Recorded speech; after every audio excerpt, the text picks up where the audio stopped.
Hi student, welcome back बच्चों। आज के इस लेक्चर में हम लोग क्लास 12 रे ऑप्टिक्स का जो क्वेश्चन एनसीईआरटी में गिवन है उसको डिस्कशन करेंगे। इसको हम लोग पूरे लेक्चर सीरीज में कंप्लीट करेंगे, पूरे ऑप्टिक्स को कंप्लीट करेंगे। फिर हम लोग वेव ऑप्टिक्स करेंगे, फिर मॉडर्न फिजिक्स, यानी जितने चैप्टर है सभी को कंप्लीट करेंगे हम लोग लेक्चर बाय लेक्चर। इससे पहले वाले लेक्चर में भी हम लोग कुछ क्वेश्चन डिस्कशन किए हैं, तो उसको अगर आप लोग नहीं देखें तो उसको भी देख लीजिए। चलो आज के इस क्वेश्चन के स्टार्ट करते हैं हम लोग। कह रहा है ए 4.5 centimetre needle is place 12 centimetre from a convex mirror. यानी बच्चों आपको एक क्या दिया हुआ है, कन्वेक्स मिरर गिवन है। आपको पता है कन्वेक्स मिरर होगा तो उस कन्वेक्स में इस तरह से होगा, यानी देखो यह है इसका रिफ्रैक्टिंग सरफेस, जो रिफ्लेक्टिंग सरफेस आउटवर्ड कर्व होता है। तो यहाँ से जो है 12 सेंटीमीटर के डिस्टेंस पे एक ऑब्जेक्ट रखा हुआ है, तो इसका क्या करना है, इमेज बनाना है। तो इमेज बनाना हम लोग जानते हैं कैसे कैसे क्या होता है, ठीक है। तो ठीक है, ये क्या होगा, इस तरह से चला जाता है और एक फर्दर ऐसे लेंगे हम लोग, इस तरह से इमेज बन जाएगा, ठीक है। इस तरह से पास करवाते हैं तो इमेज आप लोगों को पढ़ा हुआ है, ठीक है। तो इमेज पढ़ा हुआ है, तो यहाँ पर देखो ऑब्जेक्ट का डिस्टेंस जो होगा नेगेटिव होगा और फोकल लेंथ क्या होगा, ये पॉजिटिव होगा, क्योंकि फोकल लेंथ क्या होता है इसका, इसका फोकल लेंथ इस साइड होता है तो पॉजिटिव होगा, ऑब्जेक्ट इधर होगा तो नेगेटिव होगा। अब अगर हम लोग मिरर फार्मूला लगाए तो क्या होगा, 1/v plus 1/u equal to 1/f। यहाँ से देखो अब u का वैल्यू पुट कर दो, तो u इक्वल टू -12 पुट किए तो ये 1/v प्लस और ये -1/12 इक्वल टू 1/15। अब इसको क्या करो, देखो यहाँ पे ये हो जाएगा आपका 1/v माइनस 1/12 इक्वल टू 1/15। तो 1/v देखो इसको उधर लेके जाएंगे तो ये हो जाएगा प्लस, ये प्लस में आई है।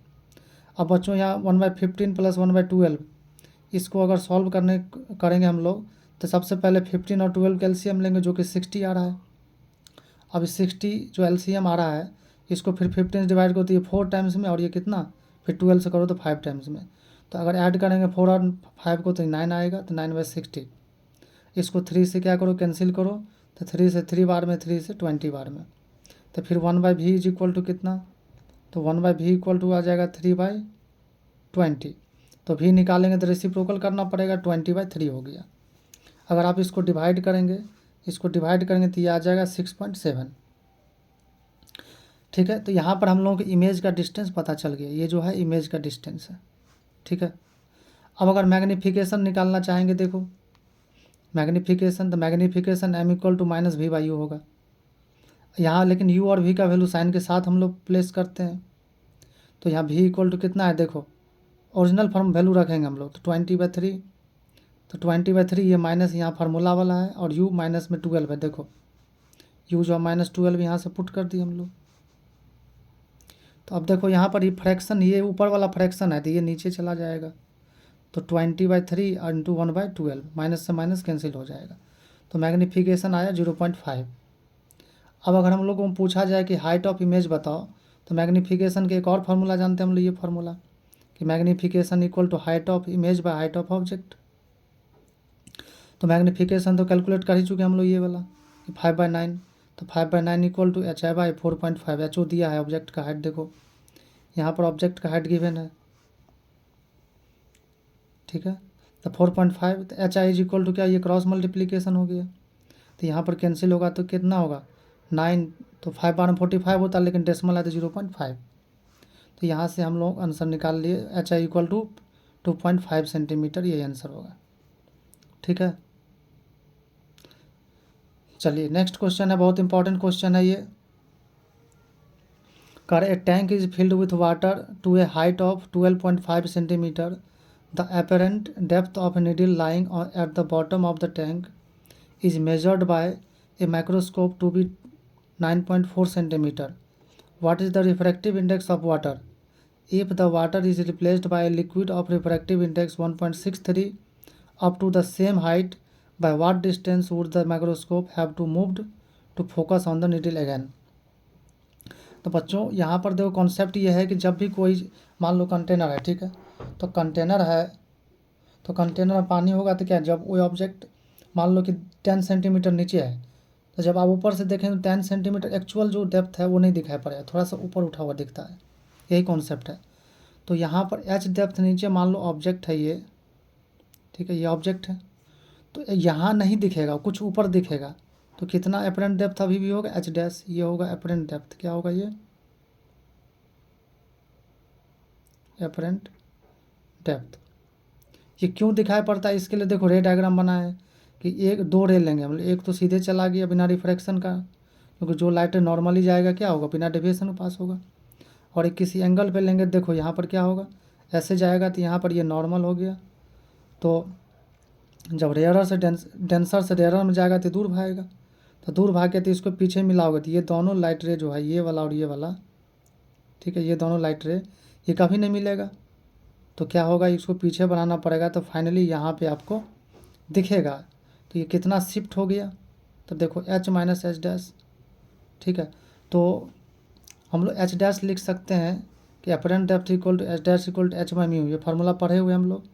यहाँ पर रियल डेप्थ जो है 12.5 सेंटीमीटर है, क्वेश्चन में गिवन है कि क्या है, filled with water to a height of इतना, रियल डेप्थ हो गया बाय म्यू। तो म्यू यहाँ से निकल जाएगा, देखो क्रॉस मल्टीप्लिकेशन कर दीजिए, क्योंकि एच यहाँ एच डैश गिवन है।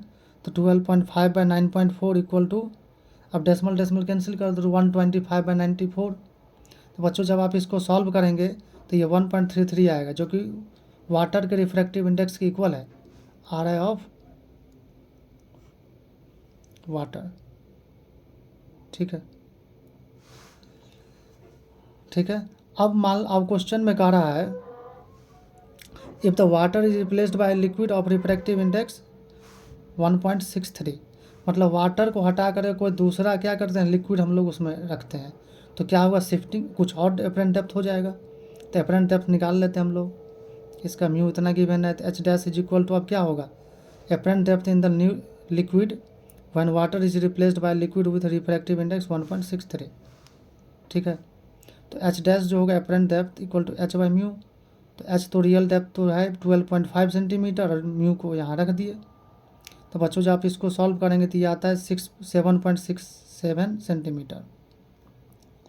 तो अब जो है, अब माइक्रोस्कोप जो है आपको कितना नीचे रखना पड़ेगा, यहाँ पे फोकस करना पड़ेगा। पहले कहाँ पे फोकस करना पड़ रहा था हम लोगों को, 9.4 मीटर पे। अब कितना पे फोकस करना पड़ रहा है, 7.67।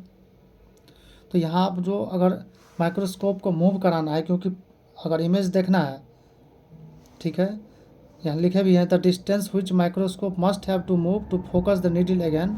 फिर से अगर नीडल को देखना है तो कितना शिफ्ट करना पड़ेगा, कितना शिफ्ट करना पड़ेगा।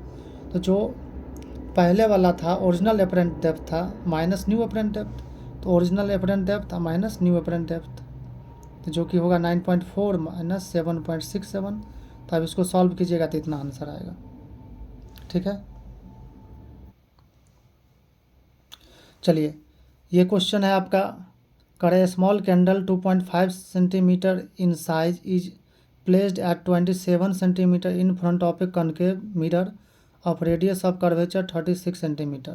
यानी बच्चों आपको जैसे मान लो एक कनकेव मिरर दिया है जैसे, ठीक है, तो उसके यहाँ पर कितना 2.5 सेंटीमीटर साइज का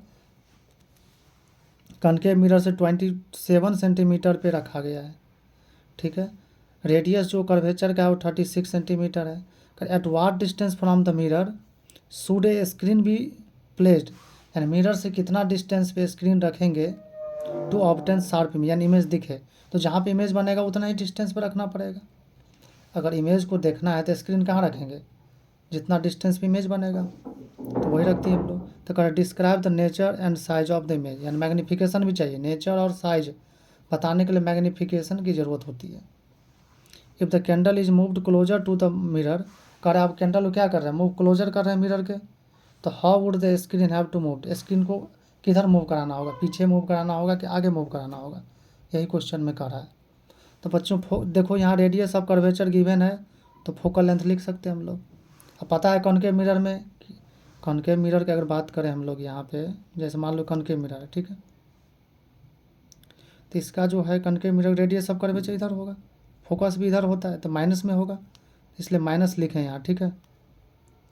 तो माइनस 36/2 यानी minus 18 centimetre. Height of object कितना है, जैसे यहाँ पे देखो हाइट ऑफ ऑब्जेक्ट 2.5 सेंटीमीटर लिख दिए। यू जो है -27 सेंटीमीटर क्वेश्चन में ही करा है यहाँ पे देखो। तो मिरर फार्मूला लगा देते हैं, 1/v plus 1/u equal to 1/f।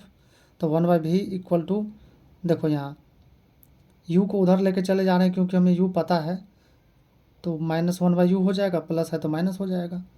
अब यहाँ 1/v इक्वल टू, देखो f का वैल्यू क्या है -18, तो यहाँ -18 रख दिए। u का वैल्यू कितना -27, तो यहाँ रखे, तो माइनस पहले वाला है और एक यहाँ वाला वैल्यू साइन के साथ रखे हैं। तो -1/18, ये माइनस माइनस हो जाएगा प्लस, तो +1/27। तो इसका एलसीएम 18 और 27 का एलसीएम हो जाएगा 54। तो 54 को जब 18 से डिवाइड -3 बार में और ये 2 बार में, तो ये हो जाएगा -1/54। लेकिन हमें भी चाहिए, तो भी चाहिए तो रेसिप्रोकल कर दिए, तो -54 सेंटीमीटर। बच्चों अब मैग्नीफिकेशन भी निकालना है क्योंकि नेचर और साइज भी पूछा जा रहा है। तो मैग्नीफिकेशन के लिए क्या लिखेंगे, -v/u, v का और u का वैल्यू साइन के साथ रखेंगे, तो v है -54 रख दिए। u -27 है तो -27 रख दिए। तो मैग्नीफिकेशन निकल के यहाँ से आया -2। मतलब क्या है, इन्वर्टेड इमेज होगा, यहाँ पर साइन क्या है, माइनस है, तो नेगेटिव साइन जो है ये बताता है कि इन्वर्टेड इमेज है, ठीक है, रियल भी है। ये हम आगे राइट डाउन कर लेंगे। कह रहे फॉर साइज ऑफ इमेज के लिए HI/, क्या होगा, अगर साइज ऑफ इमेज चाहिए तो HI/2 करना पड़ेगा। तो मैग्नीफिकेशन -2, तो यानी मैग्नीट्यूड लो 2, तो HI इज इक्वल टू क्या होगा, देखो यहाँ क्रॉस मल्टीप्लिकेशन यानी magnification into height of object, तो ये 2 × 2.5, 2.5 कहाँ से आया था, देखो हाइट ऑफ ऑब्जेक्ट गिवन है ना, तो यहीं से हम लोग जाके क्या किए, पुट कर दिए। अब यहाँ जो देखो सब बात लिख दी है, the screen should be place 54 centimetre from the mirror, mirror से 54 सेंटीमीटर पे अगर आप रखोगे तो आपको इमेज शार्प दिखे, यानी इमेज दिखेगा। The image is real, inverted and magnified with the size of 5 centimetre. देखो मैग्नीफाइड क्यों होगा, क्योंकि मैग्नीफिकेशन 1 से बड़ा है, 2 है, नेगेटिव है इसलिए इन्वर्टेड होगा, रियल भी होगा। अब देखो यहाँ पर अगर हम लोग थोड़ा सा और डिटेल में जाए तो देखो ये क्या है, ये कॉनकेव मिरर है,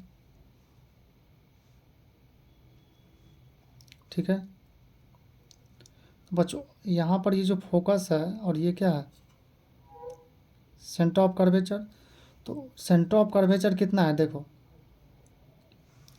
36, ऑब्जेक्ट कितना 27 रखा गया, यानी यहाँ पर कहीं ऑब्जेक्ट है, तो इमेज जो बनता है अगर हम लोग देखना चाहेंगे तो इस तरह से, यानी ऐसे, यानी इमेज कहीं इस बीच में बनता है, ठीक है।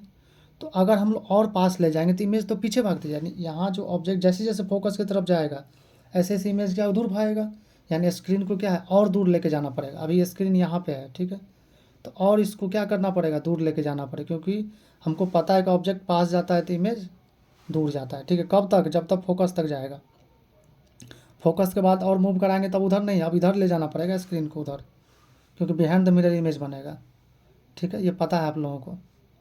चलिए नेक्स्ट क्वेश्चन देखते हैं हम लोग। चलो देखो नेक्स्ट क्वेश्चन है, कह रहा है कि फिगर 9.27 यही फिगर है, ए और बी, यहाँ ए और बी जो है इसमें कुछ डेटा गिवन है फिगर में।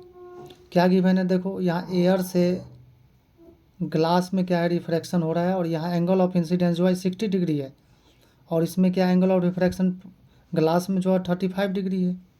और यहाँ पर एयर में क्या, एयर से आ रहा है लेकिन वाटर में जा रहा है, तो यहाँ एंगल ऑफ इंसिडेंस 60 है और यहाँ 47 डिग्री है। तो आपको क्वेश्चन में पूछा जा रहा है कि predict the angle of refraction in glass when the angle of incidence is in water is 45 degree, यानी जब वाटर से ग्लास में इंसिडेंट हुआ है तो ये 45 डिग्री है, तो वो पूछ रहा है कि यहाँ एंगल ऑफ रिफ्रैक्शन कितना है, आर, ठीक है। तो इसमें कैसे सॉल्व करेंगे हम लोग, देखो तो अगर फिगर 1 में लिखना चाहेंगे तो क्या लिख सकते हैं, स्नेल्स लॉ से। फिगर 1 में फ्रॉम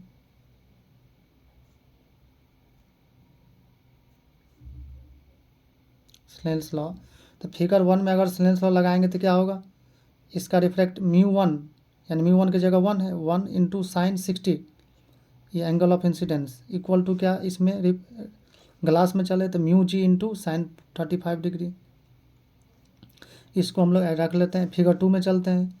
तो यहाँ पर देखो एंगल ऑफ इंसिडेंस ये है, लेकिन यहाँ रिफ्रैक्टिव इंडेक्स कितना है, 1, तो 1 × sin 60 इज इक्वल टू, किस में गया है रिफ्रैक्शन, किस में है, तो वाटर में, तो वाटर का रिफ्रैक्टिव इंडेक्स इंटू वाटर में एंगल ऑफ एंगल नॉर्मल के साथ एंगल, तो 47 डिग्री। अब अगर देखो 1 और 2 को देखेंगे आप, तो यहाँ क्लियरली ये भी साइन 60 और ये भी साइन 60 है, तो क्या होगा कि लेफ्ट में इक्वल है तो राइट में इक्वल होगा। तो हम लोग राइट डाउन कर सकते हैं mu G into sine 35 equal to mu W into sine 47 यहाँ, ठीक है। चलिए फिगर 3 में देखो, तो फिगर 3 में अब लिखेंगे तो क्या होगा, म्यू वाटर यानी म्यू डब्ल्यू, देखो यहाँ mu W into sine 45 equal to glass का लिखो, यानी यहाँ पर अगर लिख सकते हैं हम लोग कि mu W into sine 45 degree